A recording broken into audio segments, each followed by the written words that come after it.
मेरी आस्था के दीप नैनो मोह प्रदीप प्रतिबिंब तेरा कण कण में संभालते हैं। पीड़ा की चोट से चटकते हैं प्राण जब हे विराट मौन मूक तुझको पुकारते हैं। कुछ इस तरह की रचना करके लोगों के जीवन में एक जोश, एक उमंग, एक उत्साह भरने वाली डॉक्टर श्रीमती रमा सिंह, जिनका जन्म 8 जून 1968 में जहांगीरपुरा के बुलंदशहर में हुआ।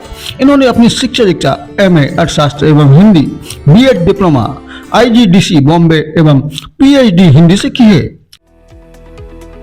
नमस्कार, आप देख रहे हैं अक्षर न्यूज लाइव टीवी। आपको बता दूं कि जहां रवि नहीं पहुंच पाता वहां कवि पहुंच जाते हैं और उनकी कल्पना ऐसी होती है कि जो अब साकार भी हो रही है कवि। और हमारे साथ है हमारी गुना शहर की जानी पहचानी साहित्यकार एवं कवित्री डॉक्टर श्रीमती रमा सिंह जी। आइए हम उनसे जानकारी लेते हैं कि आपने जो साहित्य का कार्य कर रही हैं, आपने कब से शुरू करा, कब से आपकी रुचि रही इस बारे में? धन्यवाद बंधु। मैं बचपन से ही मुझे लिखने का शौक था। शायद मैंने सबसे पहले जो एक होली पर सबसे पहली कविता लिखी होगी तब मैं 4वीं 5वीं में रही होंगी। लेकिन मेरी सबसे पहली जो प्रकाशित कविता है तो उत्तर प्रदेश का बड़ा प्रतिष्ठित समाचार पत्र है अमर उजाला, उसमें पहली बार प्रकाशित हुई थी। श्रद्धेया महादेवी वर्मा जी के निर्वाण के बाद एक मैंने कविता लिखी थी, एक धूप दीप नैवेद्य गिरा बिखरी एक पूजा की थाली। वह मेरी पहली प्रकाशित कविता थी। तो उस वक्त आपकी उम्र कितनी होगी? मैं BA प्रथम वर्ष में थी। कॉलेज से आपने शुरू कर दी थी मतलब साहित्य को लेकर? हाँ, मैं लिखती तो थी, इतना जागरूकता नहीं थी, घर का माहौल साहित्यिक था। लिखती थी, कहीं भी किसी भी पुस्तक में पड़ी रह जाती, नहीं फट जाती थी, कभी उनका संग्रह नहीं किया। उसके बाद कुछ थोड़ा सा सबने पढ़ा, काफी वाहवाही मिली तो थोड़ा सा बोध हुआ कि इनको लिखकर संभालना भी चाहिए। तो आपने सबसे पहले कौन सी वाली कविता लिखी थी जो शायद याद हो आपको? होली की कविता एक याद है, मैं 4वीं 5वीं में पढ़ती होंगी तो मैंने एक कविता लिखी, आया होली का त्योहार, ऐसे कुछ करके कविता लिखी। तो फिर अब गुना शहर कब पहुंची यहाँ पर और आपने यहाँ पे किस तरह का माहौल देखा साहित्य को लेके? गुना में जब हम आए तो साहित्य का माहौल तो यहाँ है, गुना की भूमि साहित्य उर्वर भूमि तो है। ये कालिदास पर जो उज्जैन में महाकवि कालिदास पर कार्यक्रम होता है, उसमें मैंने महाकवि कालिदास पर एक कविता लिखी थी, वह मैंने पढ़ी। उसके बाद मैं प्रकाश में आई, वह वहाँ की पत्रिका में प्रकाशित भी हुई, तब मेरा यहाँ के साहित्यिक समाज से परिचय हुआ। तो आपने अभी कितने शहरों में भी अपनी साहित्य को कविताएं पढ़ी हैं अभी जाके? अभी तो इसकी गिनती नहीं है। यहाँ मध्य प्रदेश में इंदौर, ग्वालियर, भोपाल, जबलपुर, सभी जगह। उत्तर प्रदेश में अभी पिछला अधिवेशन झांसी में, कई बार हम बिठूर में भी, जब प्रथम स्वतंत्रता संग्राम की 150वीं जयंती थी तो बिठूर में भी गंगा नदी के किनारे ही कविता पाठ किया था। तो बहुत जगह, दिल्ली में बहुत जगह। तो अभी आपने पुस्तकें भी लिखी होंगी इसके ऊपर? मेरी 3-4 पुस्तकें प्रकाशित हो चुकी हैं। पहली पुस्तक अनुभूतियों के इंद्रधनुष, बिखरे सुमन, करुणा का अवतार, नियति, और मेरे पास कितनी सारी पुस्तकों की जैसे कच्चा माल आप कह सकते हैं रखा है, लेकिन उन सबको, उसमें समय चाहिए, उन सबको संकलित करके फिर एक बड़ी प्रक्रिया होती है, वो उसका मुझे अभी समय नहीं मिल पा रहा है, लेकिन वो सब मैं करूँगी। तो अब आप अभी प्रोग्राम होने जा रहा है 17 तारीख को, उसके बारे में थोड़ा सा जानकारी दीजिए हमारे व्यूअर्स को। देखिए, हिंदी साहित्य भारती जिसका ये प्रांतीय अधिवेशन होने जा रहा है, वो एक अंतर्राष्ट्रीय संस्था है। विश्व की सबसे बड़ी साहित्यिक संस्था के रूप में उसकी गिनती होती है। उसकी विश्व के 35 देशों तथा हमारे देश में सभी प्रदेशों में, भारत के सभी प्रदेशों में जिला स्तर तक उसका विस्तार है। हिंदी साहित्य भारती एक ऐसा आंदोलन है कि ये साहित्य, संस्कृति, दर्शन, सामाजिक चेतना, मानवता के उत्कर्ष तथा राष्ट्रीय भावबोध को समर्पित संस्था है। मानव बन जाए जग सारा, यह पावन संकल्प हमारा, ये इसका ध्येय वाक्य है। और इसी के साथ पूरे विश्व के साहित्यकारों को एक मंच पर लाकर भारतीय विचार गौरव की संस्थापना इसका उद्देश्य है। इसी क्रम में हिंदी साहित्य भारती के मध्य भारत प्रांत का प्रांतीय अधिवेशन यहाँ होने जा रहा है, जिसमें मध्य भारत प्रांत के तो बड़े बड़े साहित्यकार मनीषी चिंतक आ ही रहे हैं। डॉक्टर रविंद्र शुक्ल जो केंद्रीय अध्यक्ष हिंदी साहित्य भारती के, वे आ रहे हैं। माननीय शिरोमणि दुबे जी इसकी अध्यक्षता करेंगे, जो प्रादेशिक सचिव हैं सरस्वती विद्या प्रतिष्ठान के। भोपाल से 5-6 लोग आ रहे हैं। सारस्वत अतिथि होंगे डॉक्टर सुधीर शर्मा जी जो प्राध्यापक हैं।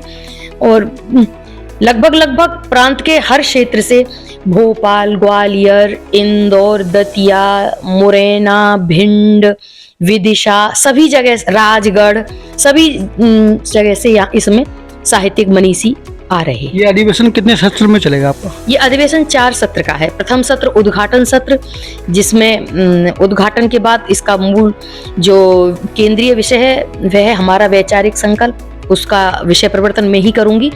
उसमें सम्मानित अलंकरण समारोह भी है, जिसमें सांस्कृतिक समरसता सम्मान से क्राइस्ट स्कूल के प्राचार्य फादर सेवी को सम्मानित किया जाएगा। सामाजिक समरसता सम्मान से अंतर्राष्ट्रीय कवि जलाल मशर को सम्मानित किया जाएगा। और कबीर सम्मान से डॉक्टर लक्ष्मी नारायण बुनकर, सेवानिवृत्त प्राध्यापक, विभागाध्यक्ष रहे हैं हिंदी के, उनको सम्मानित किया जाएगा। और द्वितीय सत्र में पुस्तक विमोचन है, जिसमें डॉक्टर लक्ष्मी नारायण बुनकर की 5 पुस्तकों का विमोचन होगा। तृतीय सत्र में सांगठनिक चर्चा है और चतुर्थ सत्र में कवि सम्मेलन है। आज के परिवेश में आपको साहित्य को कहाँ देखिए, जो अभी कविताएं बन रही है, आप देख रहे हैं कि जिस तरह से माहौल चल रहा है, उस साहित्य और इस साहित्य में क्या अंतर नजर आ रहा है आपको? देखो, जो एक तुकबंदी के लिए साहित्य होता है वह कभी ज्यादा दूर तक जा नहीं पाता। साहित्य वही अमर होता है जो अपनी जमीन से जुड़ा होता है, जो तत्कालीन ज्वलंत मुद्दों पर प्रश्न उठाता है। क्योंकि मेरे विचार से साहित्य केवल, एक तो हम ये समझ लें कि साहित्य कोई मनोरंजन का साधन नहीं है। जैसे संगीत है, संगीत मन को हिलोरता है, गुदगुदाता है। साहित्य हिलोरता नहीं है, साहित्य झकझोरता है, प्रश्न खड़ा करता है, विद्रूपताओं पर प्रश्न उठाता है, विडंबनाओं को इंगित करता है, हमें सोचने के लिए मजबूर करता है। जैसा कि गुप्त जी कहते हैं, हो रहा है जो कहीं कुछ भी यहाँ, यदि वही हमने कहा तो क्या कहा, किंतु होना चाहिए कब क्या कहा यहाँ। व्यक्ति को यही सिखाती है कला, केवल मनोरंजन न कवि का कर्म होना चाहिए, उसमें उचित उपदेश का भी धर्म होना चाहिए। तो साहित्य समाज का दर्पण भी है, लेकिन साथ ही साहित्य जो समाज की जो तस्वीर है उसे तो पेश करता ही है, उस तस्वीर का सर्जक भी है, उस तस्वीर का निर्माण करता भी है, क्रांति का आह्वान करता है, जागरण का शंखनाद है। साहित्य समाज का दिशा निर्देशक भी है। देखो, फ्रांस की क्रांति में, रूस की क्रांति, कोई भी क्रांति हो, उन सबके पीछे वहां के बड़े बड़े साहित्यकारों का बहुत बड़ा हाथ था। हमारे देश की भी साहित्यिक दशा को बदलने में साहित्यकारों का बड़ा हाथ रहा है। यहाँ भी मैं आपको जैसे एक चीज बताऊं कि महाराजा जयसिंह की सेनाएं तैयार खड़ी थी युद्ध में जाने के लिए, तो उसी समय किसी की कहने की हिम्मत नहीं थी कि आप ये आक्रमण मत करिए। उसी समय महाकवि जय एक दोहा लिखकर भेजा, स्वार्थ सुकृत न श्रम वृथा, देख विहंग विचार, बाज पराए पानी पे, तू पंछी न मार। कि न तो तेरा स्वार्थ सिद्ध हो रहा है, न ये श्रेष्ठ कर्म है। स्वार्थ सुकृत न, सारा श्रम बेकार है। हे बाज, तू दूसरे के लिए अपने ही सजातीय बंधुओं को क्यों मार रहा है? यानी तू विदेशियों के साथ मिलकर अपने ही बंधुओं को क्यों मार रहा है? और उनकी सेनाएं वहीं रुक गईं। तो साहित्य की शक्ति बहुत बड़ी है। एक और बात कहूंगी, एक फिलिस्तीन की कवयित्री को इजरायली अधिकारियों ने गिरफ्तार कर लिया और उन्होंने कहा कि उसकी एक एक कविता एक एक फौजी ब्रिगेड से ज्यादा मारक थी। तो साहित्य अपने समय की ज्वलंत समस्याओं से, अपनी धरती से जुड़ा होना चाहिए। आज का साहित्य रीतिकाल के साहित्य की तरह नक्शिक वर्णन, नायिका के सौंदर्य के चित्रण के लिए समर्पित नहीं है। आज का साहित्य हमारे राष्ट्र की समस्याओं का दर्पण है और उनके निराकरण का भी एक इंगित करता है, मार्गदर्शन देता है। तो आज के युवाओं को कौन से साहित्यों का मार्गदर्शन लेना चाहिए? आप थोड़े से एक दो के नाम बताइए। देखो, हमारा वीर गाथा काल का साहित्य, वो उस समय की परिस्थितियों के अनुरूप था। रोज आक्रमण हो रहे थे तो वो भुजाओं में पौरुष भर देता था। ठीक है, उसके बाद भक्ति काल आया, तो भक्ति काल में आक्रांता यहाँ स्थापित हो चुके थे और भारतीय जनमानस बड़ा भयभीत था, बड़े अत्याचार हो रहे थे। तो ये जो भक्ति काल का साहित्य है वो हमें संदेश देता है कि एकजुट होकर भयभीत मत हो, एकजुट होकर इनका इनसे, इन चुनौतियों को स्वीकार करो, इनका सामना करो। जब तुलसीदास कहते हैं कि तुलसीदास के राम कहते हैं कि निश्चरहीन करे मही भुज उठाए प्रण कीन, तो यानी कि निश्चरहीन करे मही, उन्होंने प्रण लिया कि संगठित होकर आताताइयों से समाज को मुक्त कराया जाए। तो ये एक इंगित था समाज के लिए भी। जयशंकर प्रसाद कहते हैं, हिमाद तुंग संग से प्रबुद्ध शुद्ध भारती, स्वयं प्रभा समुज्ज्वला स्वतंत्रता पुकारती, अमृत वीर पुत्र हो दृढ़ प्रतिज्ञ सोच लो, प्रशस्त पुण्य पंथ हो बढ़े चलो बढ़े चलो। तो वो समाज को एक दिशा निर्देश ही देते हैं। तो हमारी साहित्यिक परंपरा बहुत उत्कृष्ट है। बेती शरण गुप्त कहते हैं, शैशव दशा में देश सारे जिस समय सब व्याप्त थे, निशेष विषयों में तभी हम श्रेष्ठता को प्राप्त थे। जब जंगल में घूमते थे आदिवासी रूप में, तब तो हमारे यहाँ वेद लिख गए थे। तो हमारा साहित्य अत्यंत उत्कृष्ट, अत्यंत उच्च श्रेणी का, अत्यंत समृद्ध साहित्य है। विश्व के उत्कृष्ट से उत्कृष्ट साहित्य की श्रेणी में हमारा साहित्य रखा जाएगा। युवा साहित्य से जुड़ नहीं पा रहे हैं क्योंकि आजकल उनको भटकाने के बहुत सारे साधन उनके सामने आ गए हैं।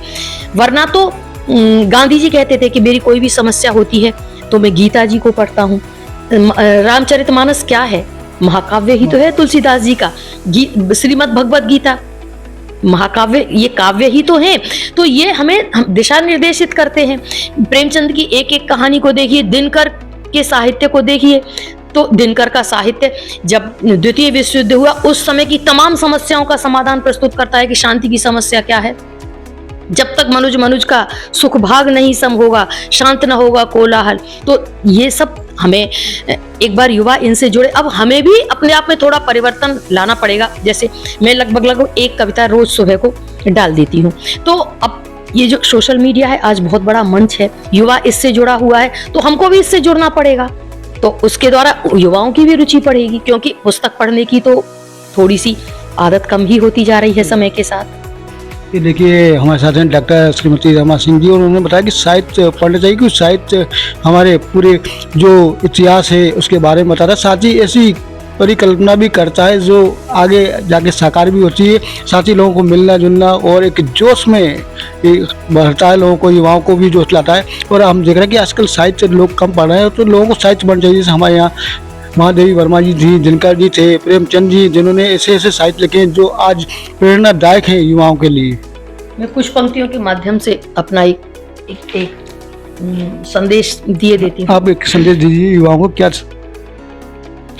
चाहते हो सत्य ही कि राष्ट्र शक्तिवान बने, चाहते हो सत्य ही कि राष्ट्र शक्तिवान बने, गूंथो एक सूत्र में ये बिखरे फूल शक्ति के, गूंथो एक सूत्र में ये बिखरे फूल शक्ति के, तोड़ो भ्रम जाल दूर फेंको छद्म वेश सारे, तोड़ो भ्रम जाल दूर फेंको छद्म वेश सारे, एक प्राण निष्ठ अनुरक्त के, एक प्राण एक निष्ठ अनुरक्त के, निश्चल एकात्म से समन्वय हो शक्तियों का, निश्चल एकात्म से समन्वय हो शक्तियों का, राम जी के संग निषाद राज मूर्तिमान हो, राम जी के संग निषाद राज मूर्तिमान हो, शक्ति पूजा राम की सुदर्शन श्री श्याम का हो, शक्ति पूजा राम की सुदर्शन श्री श्याम का हो, भीलनी के बेर वाल्मीकि का सुज्ञान हो।